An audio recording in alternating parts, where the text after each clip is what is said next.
If your story isn't having the impact that you want it to, it may be because you're avoiding the consequences of your character's actions. Today we're going to talk about this, so stick around.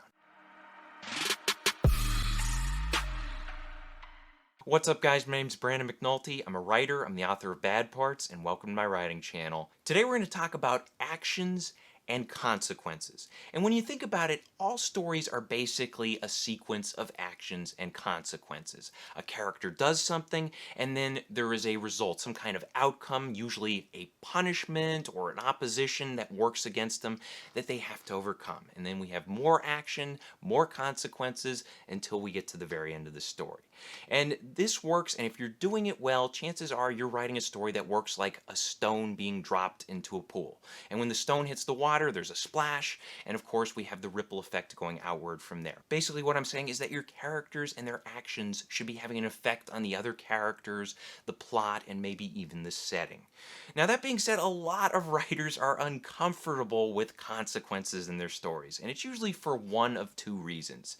Either they're just uncomfortable with the idea of consequences making their plot messy, or sometimes they see themselves as the main characters, and because of this they don't want to put their characters through hell. And that's the wrong way of doing it. If you're telling a story, you need to put the pressure on your characters. You need to send them through hell. We need to see them in the darkest situations, and we need to see how they respond to them and how they overcome them. That is what makes a story interesting. And you have to remember that consequences are the fun part of your story.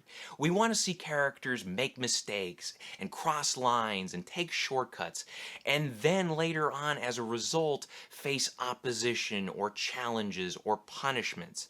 And then when we get to see how characters respond to these sort of things, we learn about ourselves, and we also learn about who these characters are at their core, who they truly are as people. Now it's important to remember that consequences can be minor or severe. They can be something that results instantly or something that results somewhere down the line, maybe a few chapters from now, or maybe even in the next book or the next movie. I'll give you a couple quick examples. The first one we'll take from Indiana Jones, that iconic scene where he takes the golden idol off the pedestal.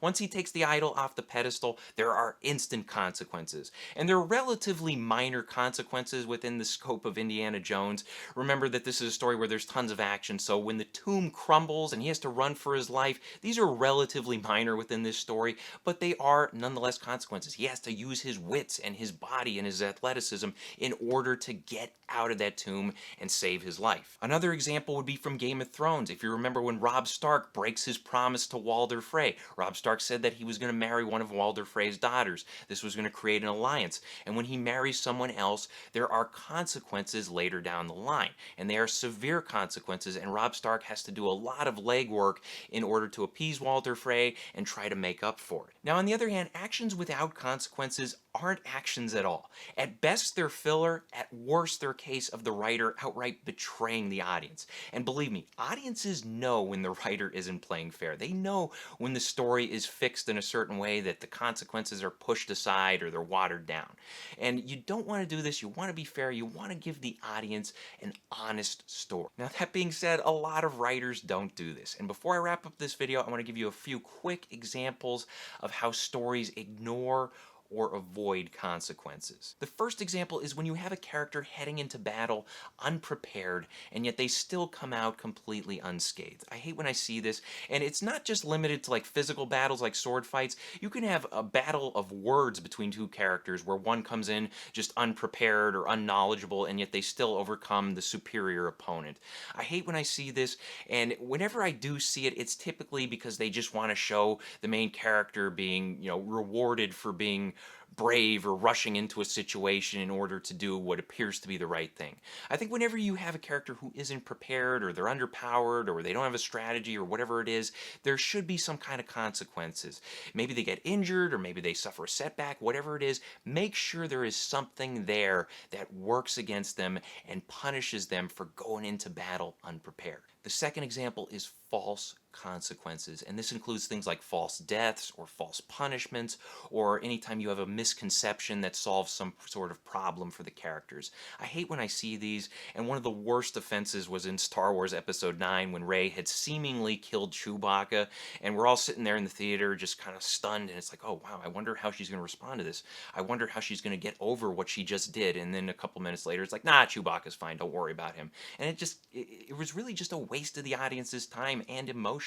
Why get so invested in that only to have it just thrown in your face that, oh, he's totally fine. There was nothing that happened bad as a result of her actions. Third example is pulling punches, and this is whenever you have consequences that are watered down. If a character performs some action that they deserve to get punched in the face for, and you have them simply get yelled at or simply get told to go away, that's not going to suffice. You got to give them the appropriate punishment. So don't pull punches. Don't hold back when it comes to putting your characters through hell and punishing them. And then the fourth example is Deus Ex Machina. And this is when you have a character who is facing severe consequences, and then at the last minute they are miraculously saved by a higher power or a more powerful character or some other plot convenience. And this is so frustrating because when we see characters facing these stiff situations and we're wondering, well, how are they going to get out of this? What is the solution here? What can they do? And then all of a sudden they're just conveniently saved by the writers, more or less. It's just a case of the audience being cheated. You don't want to do that to your audience, so avoid Deus Ex Machina and avoid just ignoring consequences in general. You need to have them in your stories. You need to make sure that they are appropriate for the actions that precede them. So I hope this helps. Question of the day. Be honest, in your current work in progress, does your main character face the appropriate consequences? Let us know in the comments section below.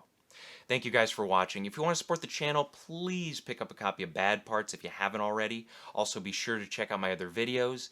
Hit the like and subscribe buttons for me, share this video with a friend, and as always, remember to keep on writing.